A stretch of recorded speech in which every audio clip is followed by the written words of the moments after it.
से आप एक रेजिडेंशियल प्लॉट लेते हैं 7 मरले का, किस तरह से वो एक कमर्शियल प्लॉट के इक्वल हो सकता है। और उसके बाद उन्होंने ये ऐलान किया और उसके साथ में फिर कितनी और एक्टिविटीज़ जन्म लेंगी ब्लॉक में, वो किस तरह से वो रिप्लेस करता है कमर्शियल प्लॉट को। बिस्मिल्लाहिर्रहमानिर्रहीम, अस्सलाम वालेकुम नाज़रीन, उम्मीद है आप सब लोग खैरियत से होंगे। नाज़रीन, आज की वीडियो में मैं आपको बताने जा रहा हूँ कि किस तरह से ब्लू वर्ल्ड सिटी का जो एक रेजिडेंशियल प्लॉट है, जैसे आप एक रेजिडेंशियल प्लॉट लेते हैं 7 मरले का ओवरसीज ब्लॉक में, एक एग्जांपल लेते हैं, किस तरह से वो एक कमर्शियल प्लॉट के इक्वल हो सकता है। और नाज़रीन, आपको पता है कि कमर्शियल प्लॉट की क्या वर्थ होती है, क्या वैल्यू होती है, इसका जिक्र करेंगे आज वीडियो में। उसके अलावा जो रिसेंट सेरेमनी हुई है ओवरसीज ब्लॉक की बैलेटिंग की, उसमें जो कुछ एंड पॉइंट्स इंडिकेट किए हैं साद नज़ीर साहब ने और जो चीफ गेस्ट थे शाहिद अफरीदी, उन्होंने, उसके ऊपर थोड़ी सी बात करेंगे। वीडियो शुरू करने से पहले आप अगर हमारे चैनल पे नहीं हैं तो चैनल सब्सक्राइब कर लीजिएगा और बेल आइकन पे क्लिक कर लीजिएगा, और अगर वीडियो अच्छी लगे तो लाइक एंड शेयर जरूर कीजिएगा। नाज़रीन, याद है कि पूरे पाकिस्तान में इन्वेस्टमेंट की जो भी बेस्ट अपॉर्चुनिटी आती है, हमारी ये ट्राई होती है कि हम सबसे पहले वीडियो बना के आपको अपडेट करें ताकि आप उस बेस्ट इन्वेस्टमेंट अपॉर्चुनिटी से टाइमली बेसिस के ऊपर फ़ायदा उठा सकें। तो चलें वीडियो स्टार्ट करते हैं। सबसे पहले हम बात करेंगे कि काफ़ी मतलब जो पॉजिटिव पॉइंट्स हैं इस बैलेटिंग को लेके, जो कि हमें एक इंडिकेशन देते हैं कि ब्लू वर्ल्ड सिटी कितना बड़ा मेगा प्रोजेक्ट बनने जा रहा है फ्यूचर के अंदर। अच्छा, तो नाज़रीन, हम सबसे पहले बात करेंगे कि जो ओवरसीज ब्लॉक की उसकी बैलेटिंग हुई है और फर्स्ट कमर्शियल जो टावर है ओवरसीज ब्लॉक में उसका इफ्तिताह हुआ है। और इसके अलावा शाहिद अफरीदी ने अपने ख्यालात का इजहार करते हुए जो ब्लू वर्ल्ड सिटी की मैनेजमेंट है उसकी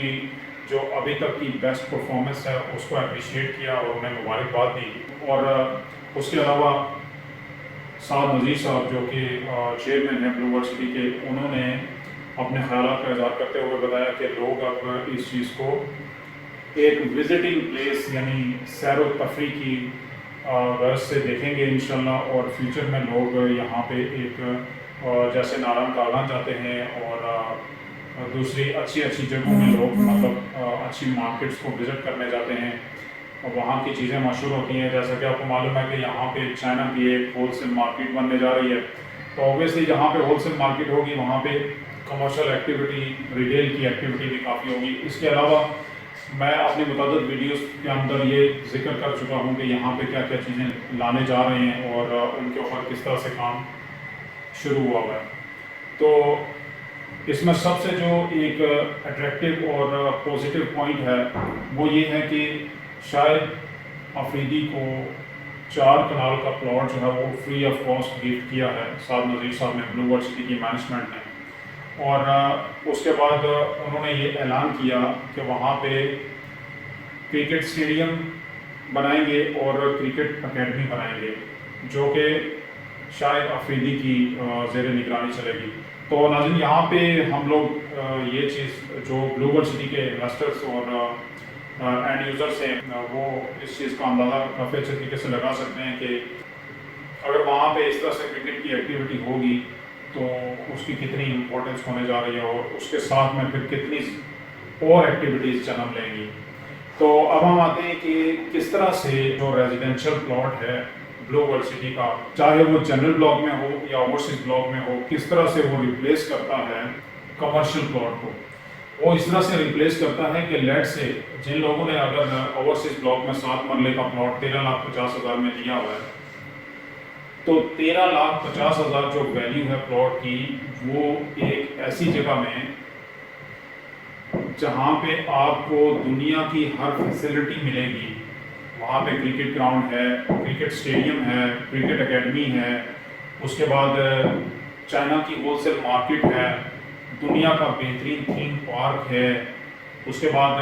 काफ़ी सारी ऐसी चीज़ें हैं। अगर लिस्ट उनकी खोली जाए तो क्योंकि टाइम की कमी की वजह से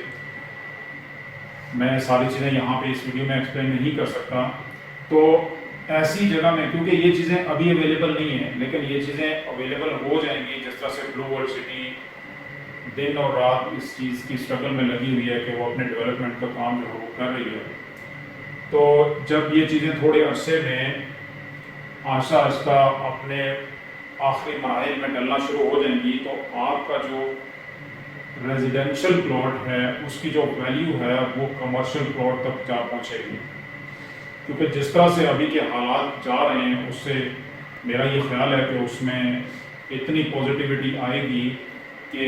یہاں پہ ایک ریزیڈینشل پلاٹ لینا اس طرح سے ہو جائے گا جس طرح سے آپ کوئی کمرشل پلاٹ لے رہے ہیں. مطلب مشکل ہوتا ہے کمرشل پلاٹ لینا کیونکہ اس کی پرائسز بہت زیادہ ہوتی ہیں. تو کل کے ٹائم میں جب یہ چیزیں اپنے آخری مراحل میں ہوں گی تو یہاں پہ آپ ریزیڈینشل پلاٹ کو کمرشل پلاٹ کنسیڈر کر سکتے ہیں. ناظرین، اسی طرح کی امیزنگ ویڈیوز کے لیے اور پراپرٹی کے پروجیکٹس کے اوپر انالیسس کے لیے ہمارا چینل ضرور سبسکرائب کر لیجیے گا، بیل آئکن پہ کلک کر لیجیے گا، اور نیکسٹ ویڈیو تک اپنا بہت سارا خیال رکھیے گا. Thank you very much.